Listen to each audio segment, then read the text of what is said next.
À quoi nous invite concrètement le cœur de Jésus aujourd'hui en 2025 ? Alors, certains ont parlé de notre société, d'autres ont parlé de l'Évangile. Tout ça se recoupe.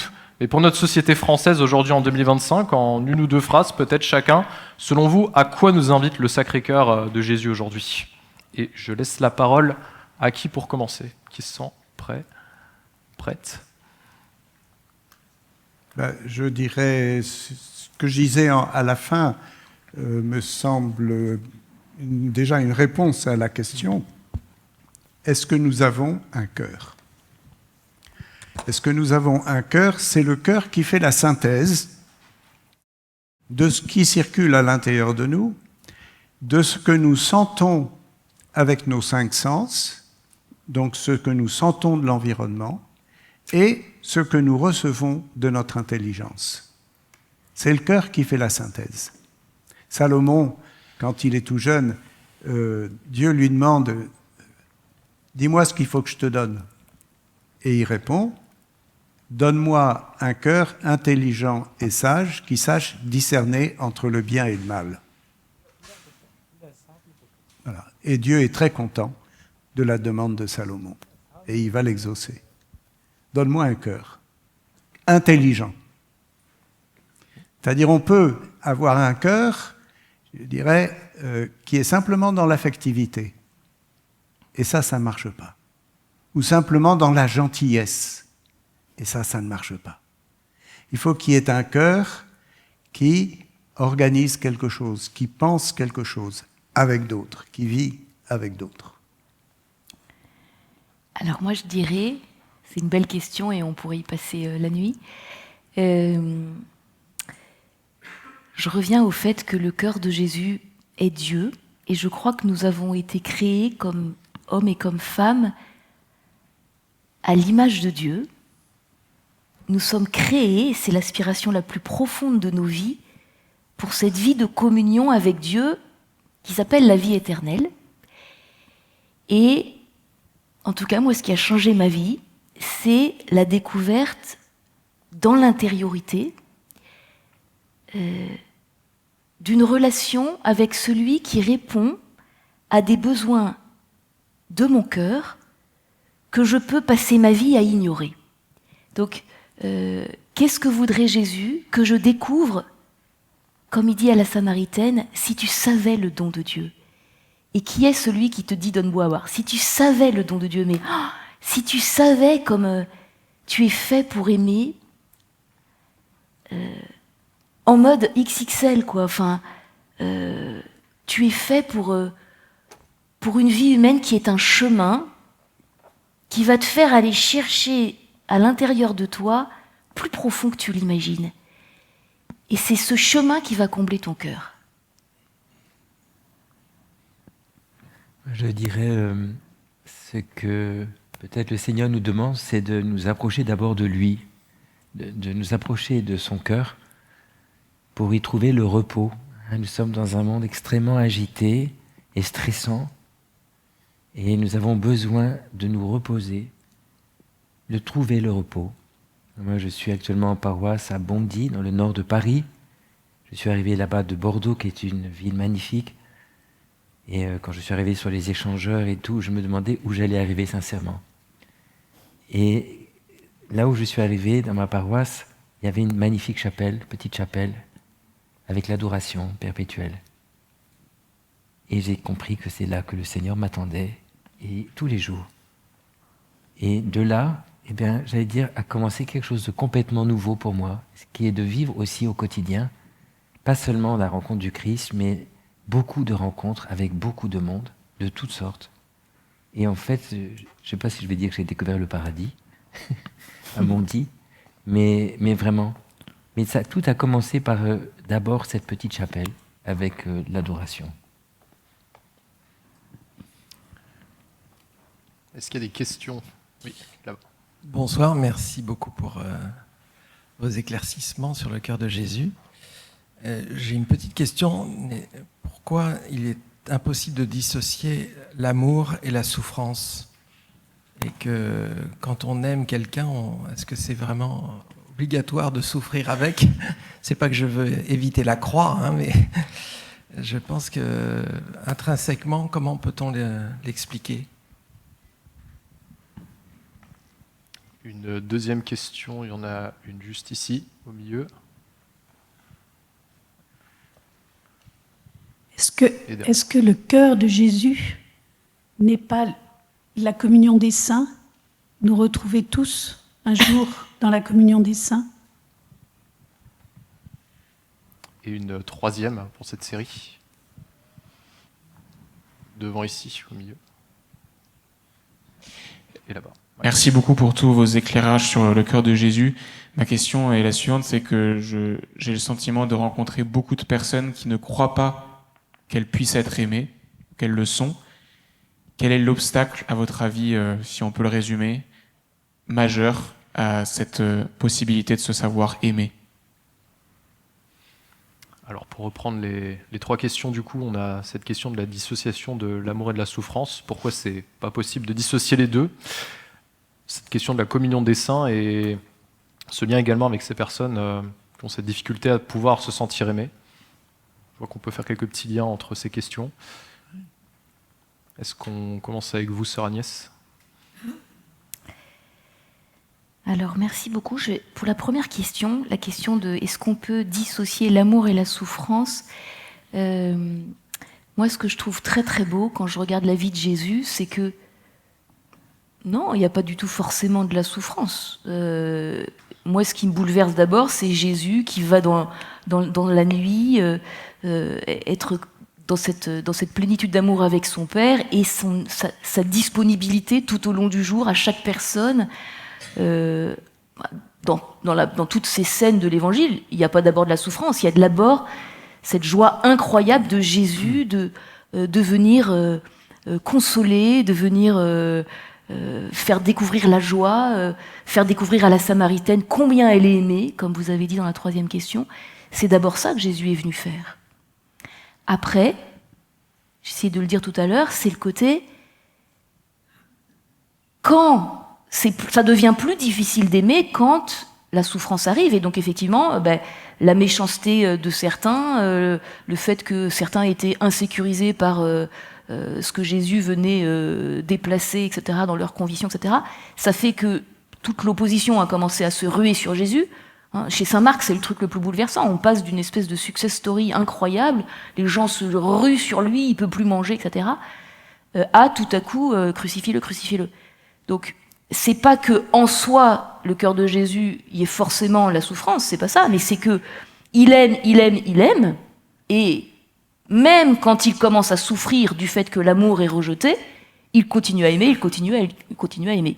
Donc, je sais pas si ça répond un peu, mais nous c'est un petit peu la même chose dans nos vies. Il y a quand même d'abord vivre le cœur de Jésus, c'est d'abord aimer, et donc découvrir le poids de nos vies, le poids de chaque acte, le poids de chaque rencontre. Si nous essayons de vivre à partir de cet amour de Jésus qui nous fait élargir l'espace de notre tente, quoi. Simplement, parce que dans notre monde, le péché a des conséquences qui sont la guerre, qui sont la division, qui sont la souffrance, ça, l'amertume ne vient jamais du Père, elle vient du péché des hommes. Eh bien, quand ce péché des hommes se rue dans nos cœurs, le Christ nous donne de continuer à aimer. Enfin, ça, je parle avec... en frémissant, parce que moi je ne suis pas déjà sainte malheureusement, mais enfin petit à petit on essaye quand même de ne pas arrêter d'aimer dès qu'on nous fait un coup, quoi, vous voyez. Voilà, je ne sais pas si ça répond un peu. Je laisse les autres. Peut-être un mot pour dire que effectivement c'est l'amour qui est premier.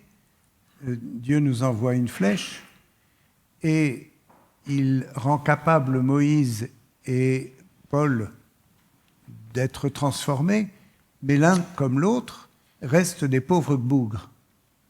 Et donc, ils sont aux prises aussi avec l'épreuve de leur propre vie et de leur propre médiocrité. Ils ne deviennent pas des surhommes tout à coup, non. Ce sont des hommes vraiment engagés, mais avec leur fragilité et leur faiblesse. Et donc chacun déjà a à se coltiner, je dirais, cette fragilité intérieure qui est la sienne, et envoyé en mission, dans une mission impossible, eh bien, effectivement, il y a des épreuves. Donc, si nous consentons à l'amour, oui, nous serons mis dans des situations éprouvantes, mais c'est là où le témoignage est mystérieux, c'est que dans ces situations éprouvantes, nous sommes vivants. Et c'est ça que nous avons à apporter aux autres, c'est le refus de Dieu est traversé, l'épreuve est traversée, et au bout, il n'y a pas la mort, il y a la victoire de la vie. Père Martin, vous parliez de nombreux saints durant Oui. votre intervention. Je pense que la deuxième question, elle est pour vous justement. Est-ce que le cœur de Jésus, c'est la communion des saints finalement? Ouais, alors, si vous le permettez, je partirai de la troisième question, mais les trois se tiennent, je crois. Parce que c'est la question fondamentale. Est-ce que je suis aimé? Est-ce que je suis aimable? Et comment je peux faire l'expérience de l'amour si je suis dans la détresse, dans la solitude, dans l'échec, dans la guerre, dans les épreuves? C'est une question fondamentale, c'est une question vitale. On ne peut pas vivre sans amour, c'est impossible. On ne peut pas être heureux sans amour. La souffrance n'empêche pas d'être heureux, mais le manque d'amour, oui. On ne peut pas être heureux sans amour, c'est impossible. Et donc, la question est vitale. Comment faire l'expérience de l'amour? Mais j'aurais envie de répondre peut-être simplement ce que nous dit le Christ. Cherchez et vous trouverez. Frappez, on vous ouvrira. Demandez, vous recevrez. N'ayez pas peur de demander tout à Dieu. Demandez-lui à le connaître, à le découvrir. Demandez-lui à faire l'expérience de son amour, qui est un amour totalement béatifiant. Je crois qu'il ne faut pas hésiter. Dieu est tellement humble et respectueux de notre liberté qu'il ne fera rien sans nous. Il frappe à la porte de notre cœur, mais il ne nous imposera jamais rien si nous ne lui ouvrons pas cette porte. Il va même permettre que peut-être notre recherche dure longtemps pour que notre désir se creuse et pour qu'il puisse se donner encore plus. Mais cet amour est total, absolu, éternel. C'est l'amour béatifiant, où nous le connaîtrons parfaitement au ciel, mais déjà sur la terre, il est possible d'en faire un peu l'expérience. Il n'empêche pas la souffrance. Moi, mes parents ont choisi comme évangile pour leur mariage les béatitudes. Et un jour, mon père m'a confié quelque chose, beaucoup plus tard. Il m'a dit ceci: tu vois, nous, on a beaucoup souffert. Et je sais que c'est vrai. Mais ça ne nous a pas empêchés d'être heureux. Et je sais que c'est vrai. Pourquoi? Parce qu'ils ont vécu d'amour. Ils ont rencontré l'amour. Et même les épreuves qui étaient des nuits, des tunnels dans leur vie, les ont préparés à être des pauvres mendiants d'amour et à recevoir tout ce que Dieu voulait leur donner. Mais je pense que nous sommes tous, et le Père a parlé de pauvres gens, ces pauvres gens qui sont comme ces vagabonds dans la vie, qui cherchent le chemin. Mais il faut savoir que nous avons à nos côtés quelqu'un qui nous aime absolument et qui n'a qu'un seul désir, c'est de nous le faire connaître. Et puis la communion des saints, c'est que forcément ce quelqu'un, à un moment ou à un autre, va nous conduire vers l'Église, vers les autres, vers les frères, qui sont peut-être même des gens qui ne connaissent rien de Jésus ni de l'Église. Moi, j'ai fait une expérience, je venais de finir mon bouquin, quand j'ai eu un petit accident de vélo en allant dire la messe l'été dernier, j'ai failli mourir, et j'ai été soigné par des tas de personnes qui ne connaissaient pas le Christ, qui ne connaissaient peut-être même pas du tout Dieu, mais qui ont été pour moi le visage du Christ, de l'amour du Christ, du bon samaritain. C'est le mystère de notre foi. Elle ne nous appartient pas. Il est Jésus, il est partout, en fait. Et nous pouvons le rencontrer partout. Au moment où Dieu le voudra, il nous fera comprendre que c'est lui. On va prendre 3 autres questions. On en a au milieu, au centre, on en a devant également. Oui, bonjour. Père Martin, vous disiez le cœur de Jésus comme vocation de l'Église. Est-ce que vous pouvez développer un peu J'ai pas tout compris. Merci. Oui, Bonjour. je reprenais. Attends, il On en va prend peut-être un. juste prendre deux autres pardon, questions et puis excusez-moi, après oui. on pourra reprendre. Ouais. Et Question. je suis heureux de voir qu'il y a parmi les intervenants quelqu'un qui est spécialiste de Saint Jean. Et au commencement était le Verbe. Est-ce que vous pouvez nous expliquer un peu mieux? Ça m'intéresse d'autant plus que, par exemple, au Rwanda, à Kibeho, quand la Vierge Marie est apparue, elle s'est présentée comme la mère du Verbe. Et puis enfin, j'aimerais savoir quel est le rapport entre le cœur de Jésus et le cœur de Marie. Et je crois qu'il y a Saint Jean Eudes qui parle de l'unité du cœur de Jésus et du cœur de Marie. Vous pouvez nous expliquer un peu, s'il vous plaît? Et une troisième question. Oui, bonsoir et que la paix soit avec vous. Je vous remercie pour votre disponibilité, votre charité. J'aimerais savoir comment faire pour ne jamais blesser Jésus. Quand on aime quelqu'un, on ne veut surtout pas le blesser ni le peiner. Donc j'aimerais savoir comment ne jamais blesser Jésus. On va, je pense, reprendre déjà avec la première question pour le Père Martin. Cette question de la vocation de l'Église, le Sacré-Cœur, peut-être en quelques phrases. Vous pouvez nous... Oui, c'est Hésitez. plusieurs papes qui ont présenté le Sacré-Cœur comme le résumé de la religion, la synthèse incarnée de l'Évangile, parce que tout se condense en quelque sorte dans le cœur de Jésus, et notamment dans le passage qu'a commenté Agnès tout à l'heure du côté transpercé. C'est le centre. On a besoin dans notre vie d'avoir un centre, un point focal qui va faire l'unité de notre être et qui va nous permettre aussi de faire l'unité autour de nous. Ce centre, il nous est donné dans le cœur de Jésus. On pourrait passer des années et des années à expliciter cela. Cela a été fait par des auteurs. Je pense au Père Clotin qui a fait une magnifique Bible du cœur de Jésus pour essayer d'exprimer ce que signifient ces expressions des papes. Mais le plus important, ce n'est pas de le savoir, c'est d'en faire l'expérience. C'est ça qui est important. Et c'est vrai pour nous, c'est vrai pour l'Église, c'est vrai pour le monde. C'est le lieu où tout se simplifie, tout devient plus clair et plus simple. Et c'est le lieu aussi où nous pouvons recevoir au maximum l'amour de Dieu. C'est tout ce que je peux dire. Concernant la question Peut-être dire du quelque cœur de chose sur la Jésus et de question, Marie, hein, ouais, ça te va ouais. Parce que c'est toujours intéressant quand il y a deux personnes, parce que comme ça, En fait, je trouve ça très beau de dire que le cœur de Jésus, c'est la vocation de l'Église, parce que qu'est-ce que c'est que l'Église? L'Église, c'est vivre Jésus. Et donc, Jésus, pour redire un tout petit peu ce que j'ai dit tout à l'heure, pour répondre à cette question, c'est Jésus, c'est vraiment voici l'homme, quoi. L'homme réussi dans le dessein de Dieu, c'est Jésus. Un homme qui a cette liberté totalement déployée de dire oui au Père, ça c'est Jésus. Et c'est notre vocation. Et du coup, au pied de la croix, quand le Fils a été jusqu'au bout de cette vocation de l'homme, et qu'au pied de la croix, il y a cette petite communauté qui commence. La mère et le disciple bien-aimé, c'est l'Église qui commence, qui reçoit l'Esprit Saint. Eh bien, c'est la communauté de tous les disciples bien-aimés de tout le temps de l'histoire de l'Église qui vont vivre Jésus dans la puissance de son Esprit Saint.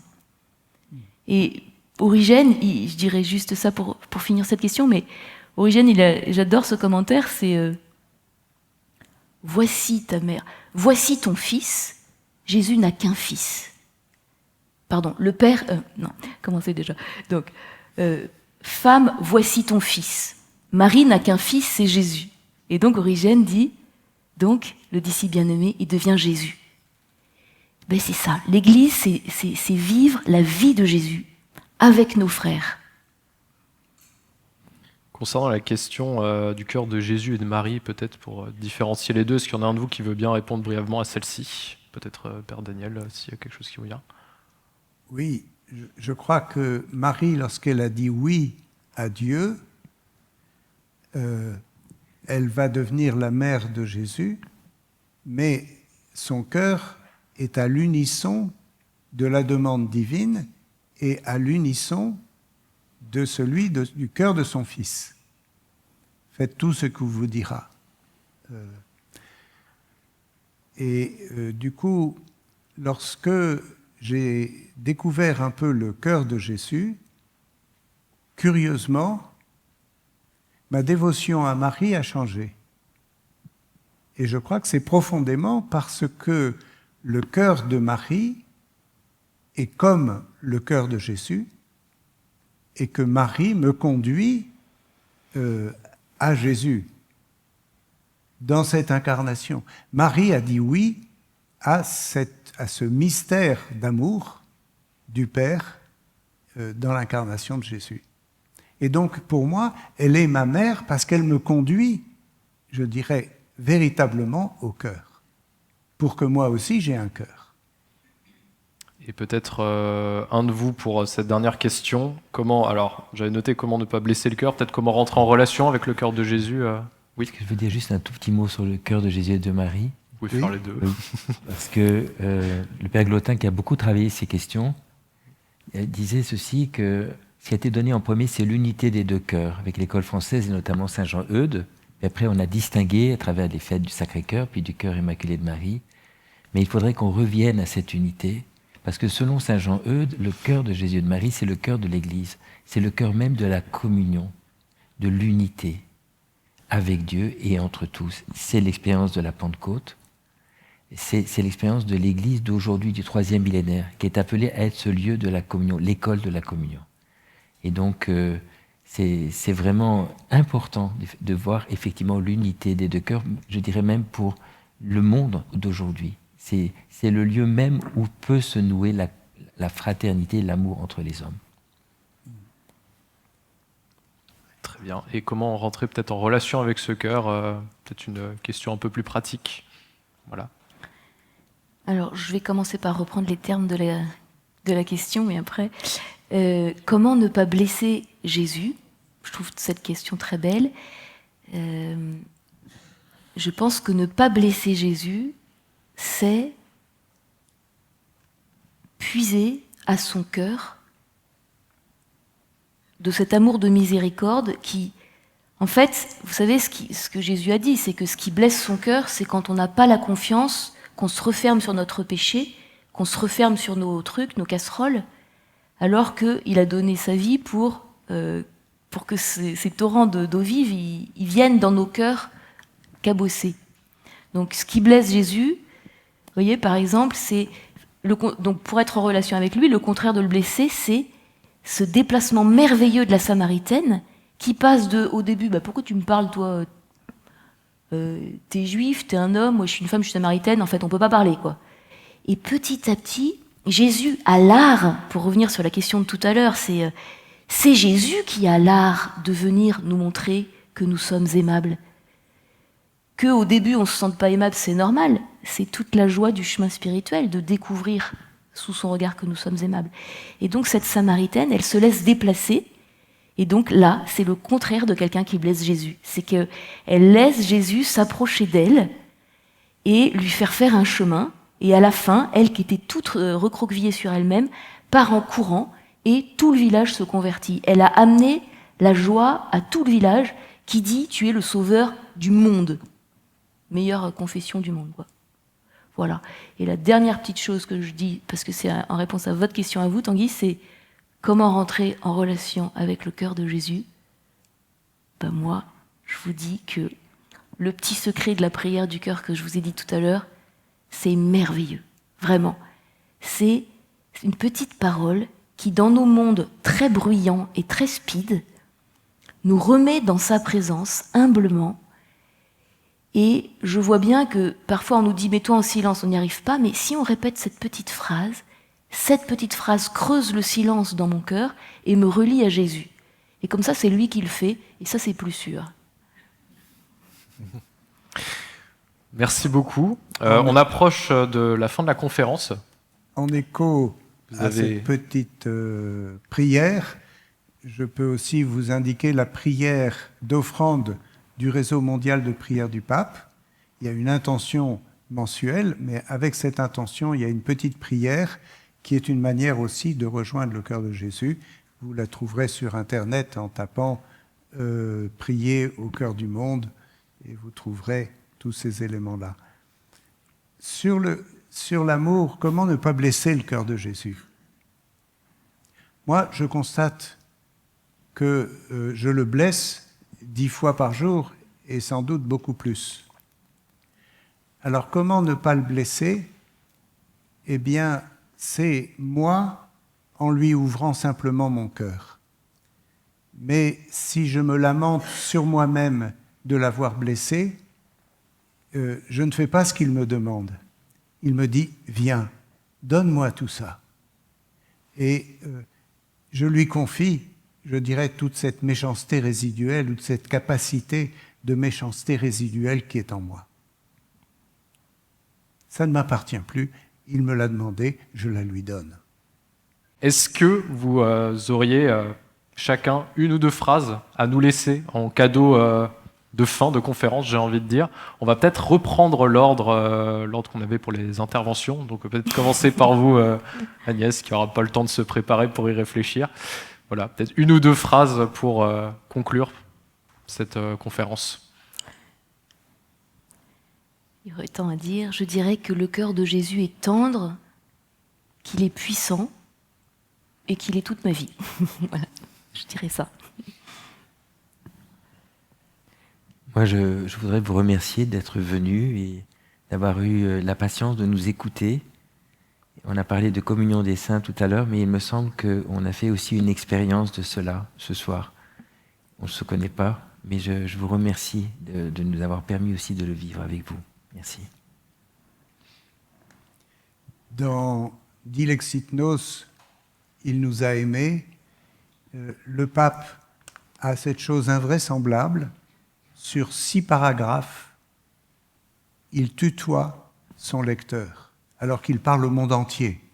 Il te parle à toi.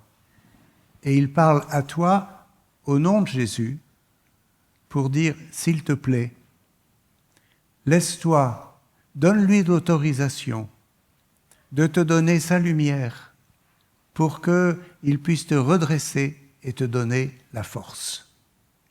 Eh bien, que nous puissions donner l'autorisation à Jésus de venir à nous illuminer notre cœur. Merci beaucoup, sœur Agnès de la Marzelle, père Martin Prader et père Daniel Régent. Merci beaucoup.